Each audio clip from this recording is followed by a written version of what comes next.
to be Macachro, Monday to Friday, Asem Midika, Bribia Dano, as what you say. In Sema Hodu, I can Wahana, very, very important. In Semini Bohana, Hinta, Nane Kana Yaya Kana. In Semini Bonso, a papa pabo, any answer, any embassy Becca.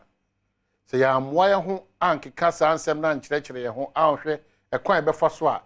You be see no coin, you be brano, now Fiat Macachre, who say, Mo and Quapano Kofwa, idea, Sefatana. They be that somebody will not be encouraged. They be that will be ebe fa kwantia kwanya papa so e dey anyo ma ensem fat enu tira bi be that kaka say ensem bi won ma say edika make us say dey asem yidika kamafo ne kasafo ne chiame eni oye otitireni aye krado akwasinie na ono wasere ukase akwasinsia the chief priest ni say oh there be the radiant to some friend na kasa akwasi the presidential correspondent there onu be with people akwasi die oh have gone here Ghana man oh yes Ghana man e dey make us we dey mo bia me kan chere say me go ka the pledge and national me mother e dey wo form say bra Ghana man yes etibusum ye be di Ghana ho komo oh yes Asemi the council wants some about Ghana okay at least enye ne ye nyina na ye bad okay e bi ye okay isan say otu ani kura kwa Nkrumah second way back in 1966 na ya bo dwekukura bi na esi wono na the compare and the secra e shows a Ghana 2.3 baby e dey aba baby but ye be sa hwe hana nkosi ye dru baby a ye free air bana masaki atra anaki atra ye ku enim de na aka osi etimi eye one betimi e de aboy ye de jewa ne ye de aso anko na monto ne yetu anase wonso ni nipa na monto e ne ko Asemi dika for the March 2023 you will become a Ghana. Yeah, very important. Oh, because they say they take cover. Bullets the bar on the issue say they take cover. And also UCC for yes statement yes. Oh, after the final one year yes yeah. Is there any admission that say I'm passing to be signed by UCC for Adia to say ne ye show yes say a part of the questions no no but they have a challenge say no identity attach questions. Oh, there is what in Chiremu by I think yes ye Chiremu and now Chiremu say because a security questions. Yeah, what in Chiremu by say no mo no edit statement e moment me attach questions no mo set ye no no mo feel say because of the agency of maternity no they say the name you hold your man in that high esteem because some of the questions near questions say border about security. Okay, how the senior officers na ye promote you no ebetimi aboabo man hu ban yi exactly ye to sa question to abontia we will not be doing the nation good enti chief PR ya wo UCC major enye say bia ye ni question no but because of the nature of the questions ninti say the moment me afa attach mo statement no sa reason na pepe pentiness you ntimi well, I think that they now catch it you na and person we say they now catch it you say chief inspectors for control so here so here no more control no University of Cape Coast and opposite for asere almost say omuntu sa na mo emo so anything about instruction UCC it's about UCC invigilation UCC set of questions UCC that day no marking every UCC so clear everything UCC say information bi basa so here cultural chief inspector so yes UCC ne be blame so UCC pam to madaroma how the obi na odi chim say nim de for ne abenfo no yes but the say ye ne say ebri bia da obi di sa contract ye hye wonsa no na wo hu eye said ye hu hia so obebo ho ban secure eye sa answer it you obi krata ba ye police wakasa na please for kasa please for kasa bia na please for be kasa dia but ye ma UCC penforce antia say ye need aso si school nim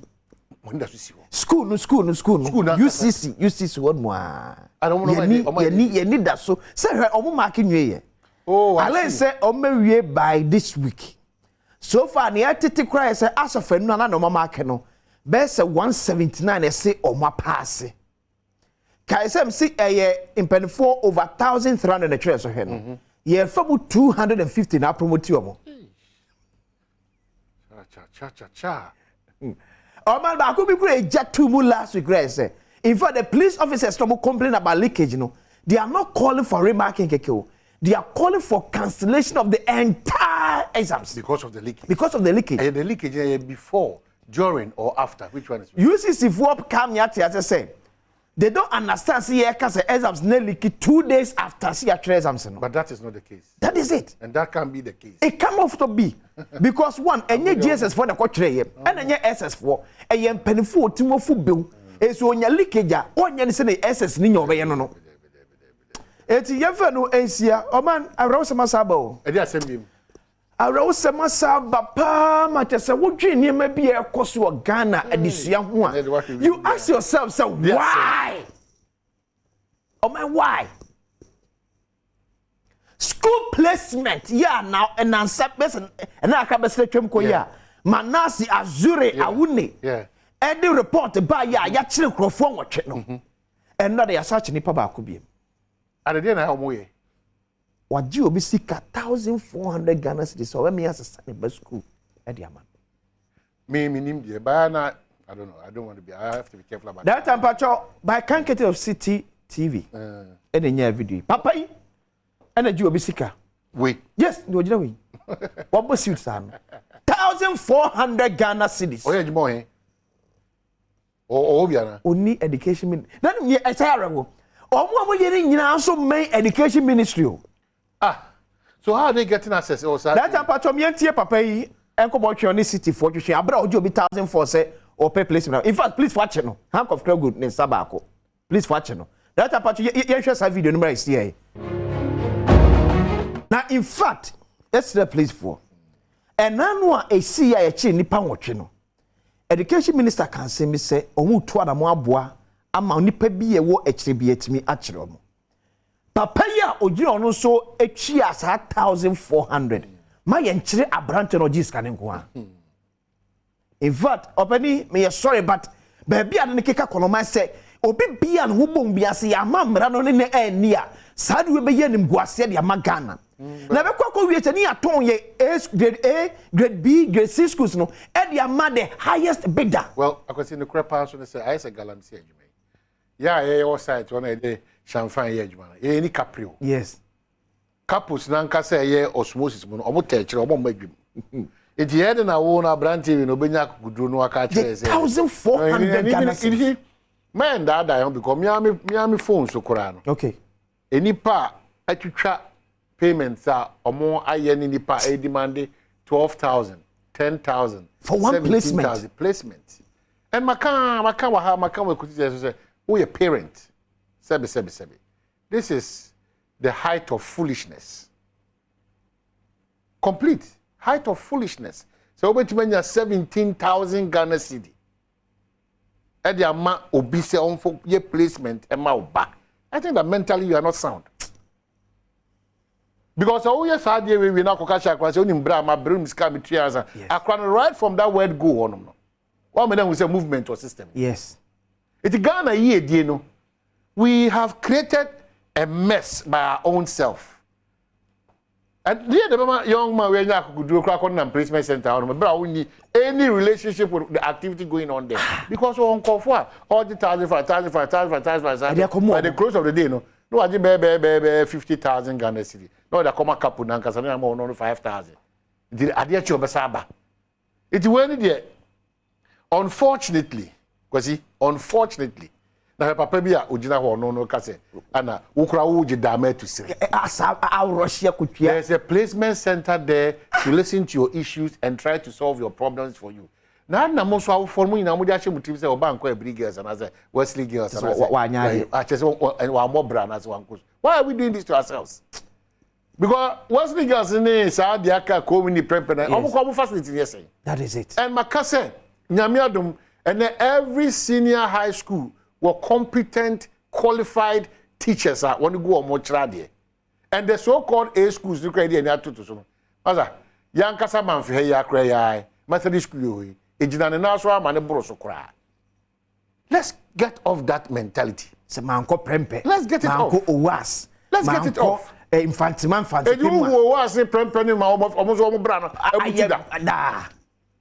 Obrano ye wan kasa oba obetima kontena prempe ba utini esa say o de prempe akova utini ntino usua hwe obaba abontina oda form pasa na obi o putu oja SHS or do communication ni bia now the science and math quiz let's not be doing this to ourselves and then we come back to say on minimum ayedin which we just 17,000 oh you be self just because we can't say SHS no is too much I was in the kind of papa is the medical cano yenya abrante no she coat nu kwa na yenchi papa no twies kan so yemesere place for so no so yenchi no yenchi because ankrofo say bi and now so be more man no ehuna mane e was Asem so they be say Ministry of Education and anu amanasi azura wo ne mode omo report ne ba ministry be catch so my investigation report na you ready ama report omo see a site nat and penifo Ghana National Association of Teachers nat for babon team be catch say Asem na nya no kre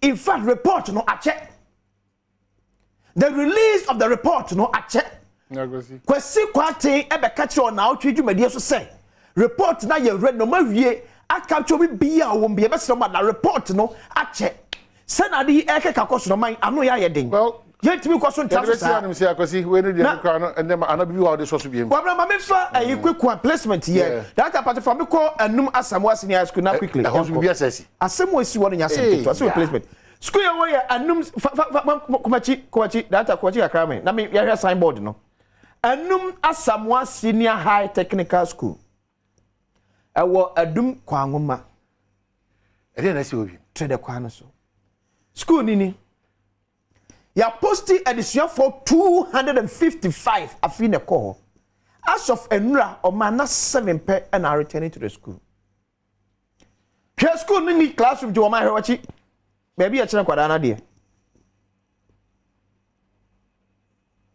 a boarding and day ye see dormitory ma school to school na pen for na current obi fie and then kwada na gum at the free senior high school ya ma borders aduane anopa awie anwumre no awofo mo ma eko Adom Asam Senior High School omunya sa aduane bi ni this one adu aduane eko school that part for me call that story about Adom Senior High School headmistress no issue no already last year April the acting headmistress of the school from the website one Asem one of catching pen for say school no any dormitory because no one said this year be posting about them eti pen for say e betimi esi dormitory dia mo omo enye sa the challenge no go through over the years no or may go through the same thing in fact ofri ekonim kwangoma eko school my bus about 30 minutes walk eti nante de emu etwe kakra headmistress appeals for infrastructure support for Adom Asam SHS April 2 2022 that is it